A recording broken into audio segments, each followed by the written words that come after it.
You've got a 5 times Champions League winner has walked into the camp. How is he? And are you wrapping him up in cotton wool for tomorrow? Yeah, he's in good spirits, as he always is. He was adamant he was meeting the players in Portugal to fly into Poland. So that, again, speaks volumes about him. You know, he wanted to be with the group as soon as possible. And, yeah, what an achievement for him personally. You know, to be a part of that group of people, that team that's achieved that is phenomenal, and there's not many players can say that they've been a part of that. So credit to him, but like I said, he's as humble as ever, Rob, and he's met up with the group, and he's first class straight away. And he's got the appreciation that he deserves, really, and his exit from Madrid. Rightly so. I thought it was they show class, absolutely, and rightly so for what he's achieved for that football club. You look back to what he's done, scoring winners in Champions League finals, and in the manner in which he's done it. He deserves all the plaudits, absolutely. You haven't answered whether you're wrapping him up on cotton wool, but... Yeah, listen, like I always do with the senior players then, we'll have individual plans, of course we will. So we'll sit down, we'll have a conversation with him, and it's about getting him now in the best physical condition, mental condition for Wednesday and then for Sunday. Tell me about Sorba and Brennan. Are they both here, and what is the score with them featuring?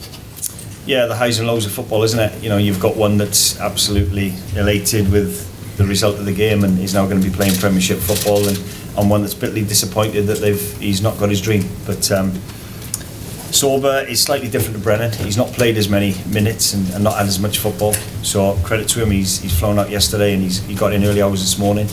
And he's with the boys for breakfast this morning, so he's shown that commitment to want to be part of the group straight away. And Brennan's slightly different, so I've given him a couple of days after the final. He's played a lot of football this season, so he won't be part of Wednesday's group, but he'll be there at the hotel waiting for us Wednesday evening when we fly back, and fully ready then for Sunday's game. And just about tomorrow, you could be facing Robert Lewandowski. It's a game you clearly want to win, but how difficult has it been to select the side, given what you want to do on Sunday as well? Yeah, I don't think there'll be many surprises. If I'm honest, Rob, I think most of the supporters back home will anticipate what we're going to do. It's a common sense approach to a big game on Sunday. There's no hiding behind that, and I'm not going to make any apologies for that whatsoever. We've not been in this position since 1958, so you know our focus is on that. One eye is on that. We know we're up against strong opposition tomorrow evening, but there'll be a team selected. A common sense approach. There'll be players that need the minutes that we'll use it as an exercise as well to give them minutes. But yeah, it's a game that we've prepared for. I've just heard Chris say there that you know we've done our own work on them. We've done a lot of analysis. We've seen that they're a very, very good outfit.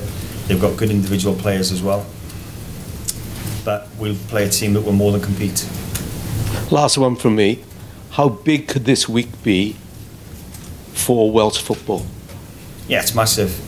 It's massive, isn't it? You know, we've got this game, and again, I want to thank the supporters for showing their support in numbers. We've sold out our 2,000 tickets, which is credit to them.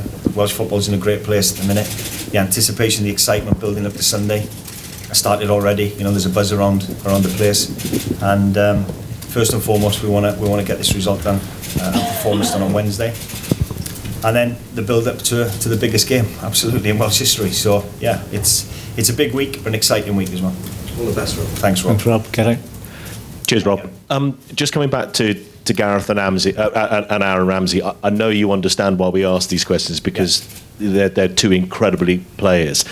Are you saying that because of maybe their lack of minutes, there is a chance they may play some part tomorrow night if needed? Because maybe on the face of it, a lot of fans be saying, "Oh, don't play him, just leave him for Sunday." But is there a chance they could play some minutes tomorrow? It's risk and reward, Garrett, isn't it? Risk and reward. So the biggest game we've got is on Sunday, and that's no disrespect to Poland whatsoever. We're going to show them complete respect tomorrow, but we'd be mad, wouldn't we, to jeopardise and risk our top players. So without answering it directly, I think you know where I'm going with it. I think I've got you there, Rob. So there's a chance. So you're saying there's a chance? They're starting, yeah. Rob, just coming back to another player, obviously been through Brennan and the Sorba in the playoffs. Yeah. Another player that's been crucial for you, Joe Rodon, yeah, but has very, very limited time with Antonio Conte at Tottenham. How do you use him? Maybe tomorrow and for Sunday as well. I'm presuming the way you've set up sides in big games before, he's been a key part of your defensive unit. Yeah, he has, and he's never let us down. So the plan for Joe is no different to any other camp that we've had. We had the same dilemma right before the Austria game. You know, he wasn't playing as many minutes as he'd like. In fact, I think he's played a few more minutes coming into this camp than what he had done previously. So he's in a good place, Joe. You know, the way Conte has them training is it's a high tempo, so he's as fit as a fiddle, and he's in a good place at the minute. So again, there'll be a plan in place. I'm not going to go into detail of minutes he's going to get tomorrow evening or to the plan in detail, but there's a plan in place for him with obviously one eye on Sunday. Just a final question from me, Rob. Can you just explain what this week means for you and perhaps sort of the wider group within the squad? You know, you've been asked the question how big it is. That's sometimes a difficult question to answer, I suppose, emotionally for you. Yeah. How are you feeling in your career, your playing career, your managerial career? You talk about the emotions of bringing your family and things. Just what does this week mean for you? And for everybody in Wales, it's massive, Geraint, absolutely. To be associated with the team, with the country as supporters, it's obviously a massive week for us. And, you know, we've had to wait a while for it.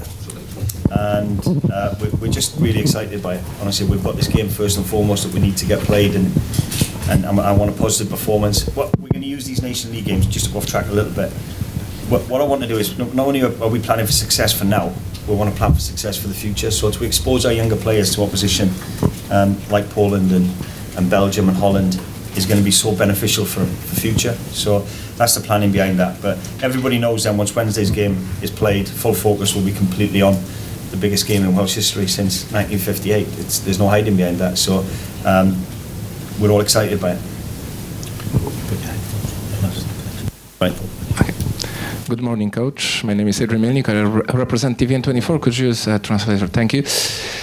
Mam pytanie odnośnie tego jutrzejszego spotkania. Wiemy, że możemy chyba wnioskować, że Aaron Ramsey, a także Gareth Bale nie wystąpią od pierwszych minut. Być może w ogóle nie pojawią się w tym spotkaniu, bo jednak najważniejsze spotkanie dla reprezentacji Walii to te w niedzielę o awans do mundialu w Katarze. Ale chciałem zapytać, z jakim nastawieniem tutaj pana drużyna przyjechała, jeżeli chodzi o Ligę Narodów. Czy drużyna Walii będzie chciała się utrzymać w dywizji A? No bo ten jutrzejszy mecz trener Czesław Michniewicz, trener reprezentacji Polski, zapowiedział, że wystawi najsilniejszy skład, że chce jutro wygrać, że zagra jutro Robert Lewandowski, który jest najlepszym piłkarzem, jeżeli chodzi o napastników na świecie. Także jakie jest tutaj nastawienie pana drużyny do tego jutrzejszego spotkania? Dziękuję.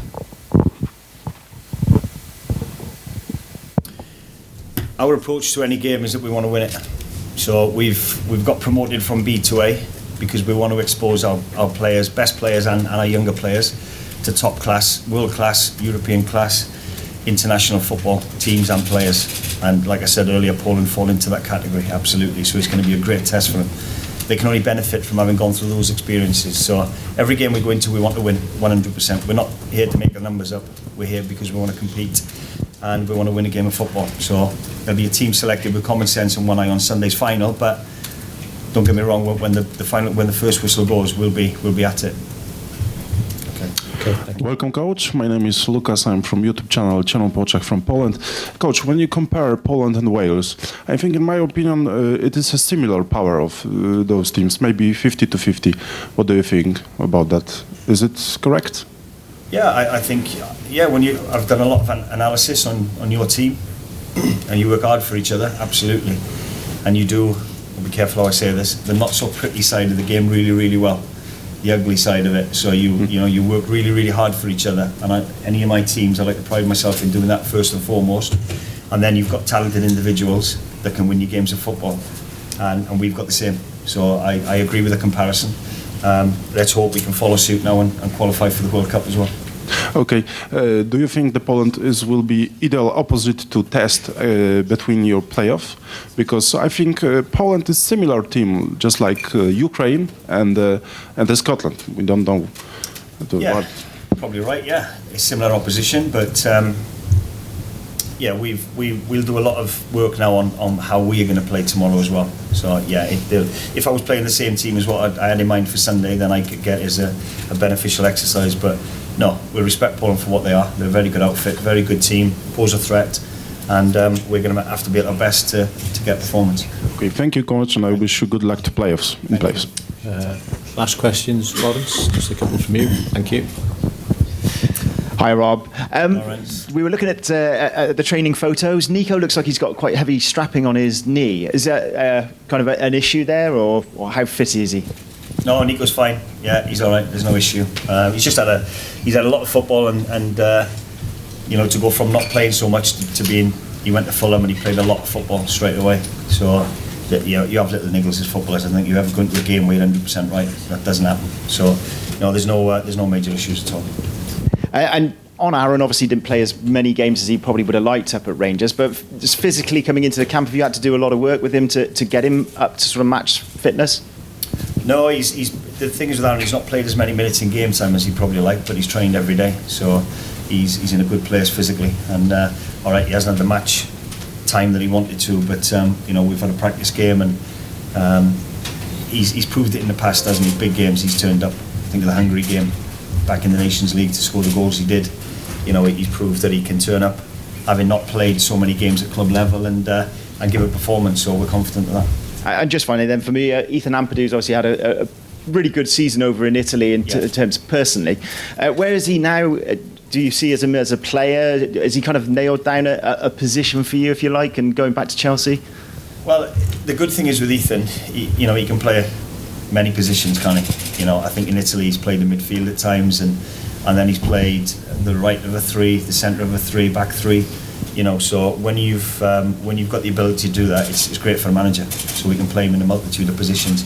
I have got a plan for Ethan long term, and I think we're seeing it now. But without giving too much away, I've got a position that I favour him in, and we'll continue to progress him in that position. All right. Okay, thank you. Diolch yn fawr. Training starts in about